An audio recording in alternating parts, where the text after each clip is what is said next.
3 December 1971, 5:40 p.m., New Delhi. The phone rang in the Prime Minister's office. Indira Gandhi picked up. The message was short. Pakistan had launched airstrikes on Indian air bases, 8 of them, simultaneously. Indira Gandhi set the phone down. She did not panic. She did not call an emergency press conference.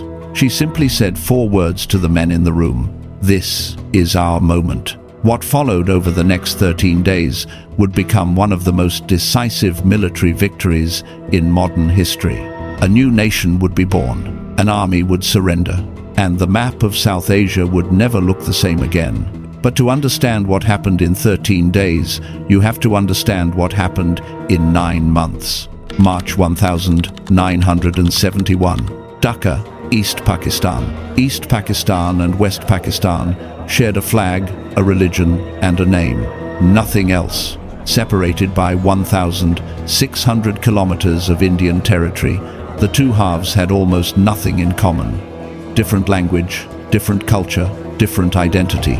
East Pakistan had more people, but West Pakistan held all the power. For years, East Pakistan had been drained, its resources exported west, its language suppressed, its political voice ignored. Then came the election of December 1970. Sheikh Mujibur Rahman's Awami League won by a landslide. They won enough seats to form the national government. West Pakistan's military establishment refused to accept it. President Yahya Khan postponed the transfer of power indefinitely. In Dhaka, people poured into the streets. They were angry, they were organized, and they were no longer asking. 25 March 1971, midnight, Dhaka. Yahya Khan gave the order. Operation Searchlight began. The Pakistani army moved into Dhaka under cover of darkness. Tanks rolled through university campuses. Soldiers entered dormitories. Students were shot in their beds.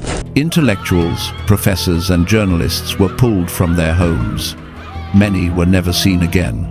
By morning, Dhaka was burning. Sheikh Mujibur Rahman was arrested and flown to a prison in West Pakistan. The crackdown spread across East Pakistan. Villages were burned. Women were targeted as a weapon of war. In 9 months, an estimated 3 million people were killed. 10 million fled across the border into India. The world watched. Most did nothing. New Delhi was watching very carefully. Indira Gandhi understood what was happening. This was not just a humanitarian crisis. It was a strategic opportunity. Pakistan, India's long-standing adversary, was consuming itself from within. If East Pakistan broke free, Pakistan would be permanently weakened. India would never have a better moment. But Gandhi was patient. She would not move until the timing was perfect. First, she needed to prepare. The preparation no one saw. While the world debated refugee numbers, India was building something quietly. General Sam Manekshaw, chief of the Indian Army, was called to the Prime Minister's office in April 1971. Gandhi wanted to act immediately. Manekshaw refused. He told her directly, the army was not ready. Monsoon season was coming. The terrain would be impassable.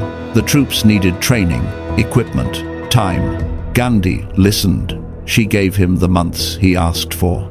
It was one of the most important decisions of the war. While Pakistan's army exhausted itself fighting a guerrilla insurgency, India prepared in silence. The Mukti Bahini Bengali resistance fighters were trained, armed, and coordinated by Indian intelligence. They knew every road, every river crossing, every weak point in Pakistani defenses. They had been fighting for 9 months. By November, they were ready. By December, India was ready. All that was needed was a reason. Pakistan gave India exactly that. 3 December 1971. Sunset. Pakistani aircraft struck Indian airbases in Ambala, Agra, Amritsar, Jodhpur, and 4 other locations. Yahya Khan believed a preemptive strike would cripple India's air power. He was wrong. The damage was minimal, but the justification was complete. India now had its formal reason to enter the war. Within hours, the Indian army moved on 3 fronts simultaneously: east, west, north. The plan was not simply to help East Pakistan. The plan was to end the war in days before international pressure could force a ceasefire. The Eastern Command, General Jagjit Singh Arora, commanded India's Eastern Theatre. His objective was Dhaka, not the border towns, not the supply lines. Dhaka itself. The plan was built around speed. Instead of fighting for every city, Indian forces would bypass Pakistani strongholds entirely. Let them sit, let them wait, move past them and cut off Dhaka from the rest of the country. When Dhaka fell, everything else would surrender automatically. It was a strategy that required absolute coordination between the army, the air force and the navy. It required the Mukti Bahini fighters who knew the land. And it required something Pakistan had completely underestimated: the will of the Bengali people. 4 December 1971, the ground moves. Indian forces crossed into East Pakistan on multiple axes. Pakistani commanders expected India to advance on the main roads. India did not. Using intelligence from the Mukti Bahini, Indian columns moved through terrain Pakistani commanders had written off as impassable: narrow bridges, flooded paddy fields, dense forest tracks. They moved at night. Pakistani defensive positions woke up to find Indian forces already behind them. In the north, the town of Hilli became one of the few places Pakistani forces held firm. The battle there was brutal. India chose not to waste time. They surrounded it and moved on. In the south, Indian forces crossed the Meghna River, one of the widest river crossings attempted in that era of warfare. Helicopters carried troops directly across. Pakistani commanders had no response. In the skies, India was dominant within 48 hours. The Pakistani Air Force in East Pakistan had fewer than 20 aircraft. India destroyed most of them on the ground in the first 2 days. After that, Indian aircraft flew freely. Supply lines were cut. Communication towers were destroyed. Pakistani ground forces were isolated, confused, and unable to coordinate. At sea, the message was sent. On the Western Front, the Indian Navy executed Operation Trident. Missile boats attacked Karachi Harbour. Pakistan's main naval fuel depot exploded. The fire burned for 7 days. It was a message. Pakistan could not resupply, could not reinforce, could not escape by sea. The country was being sealed from every direction. The fall of Dhaka begins. By 10 December, Indian forces were closing in on Dhaka from the north, west and south. Pakistani Lieutenant General A.K. Niazi commanded approximately 90,000 troops in East Pakistan. On paper, he had the numbers to fight. In reality, his forces were cut off, demoralized, and surrounded. He sent desperate messages to Yahya Khan in West Pakistan. The replies came back with orders to hold. Niazi knew it was impossible.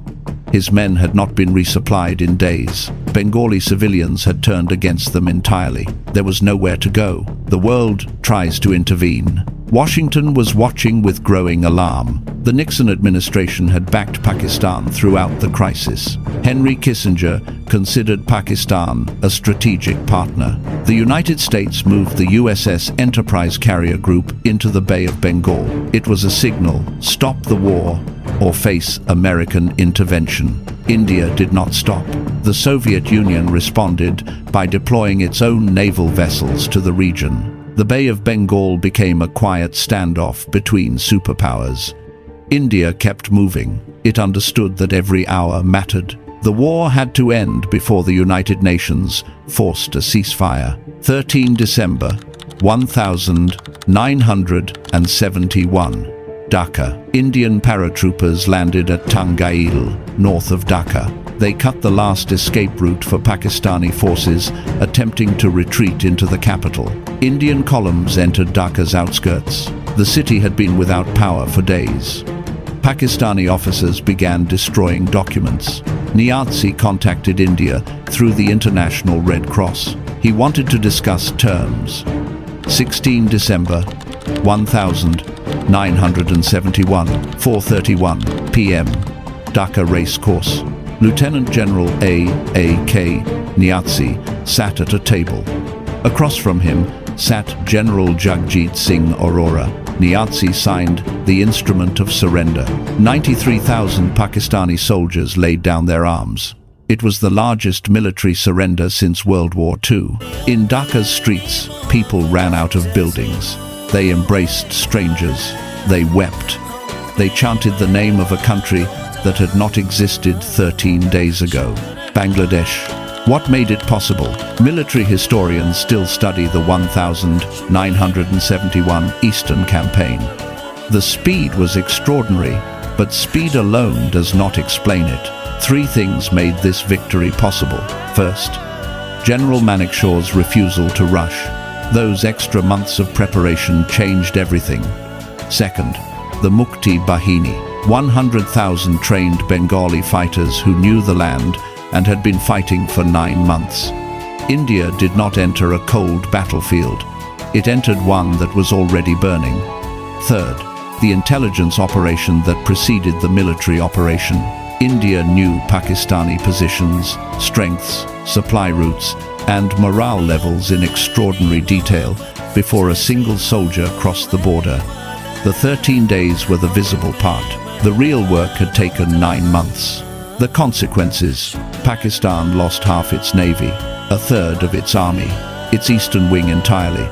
93,000 soldiers became prisoners of war. Sheikh Mujibur Rahman was released from his West Pakistani prison and returned to Dhaka. On the tarmac, he wept. A new nation of 75 million people had been born.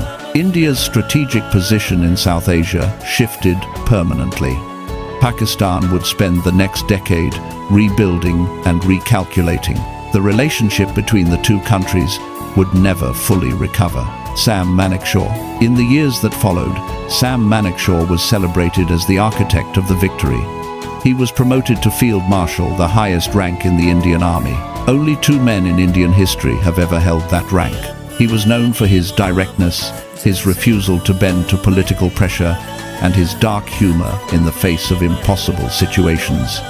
When asked about the war years later, he said, "I was ready. Pakistan was not." 7 words, 13 days. One of the most complete military victories of the 20th century. A question worth asking.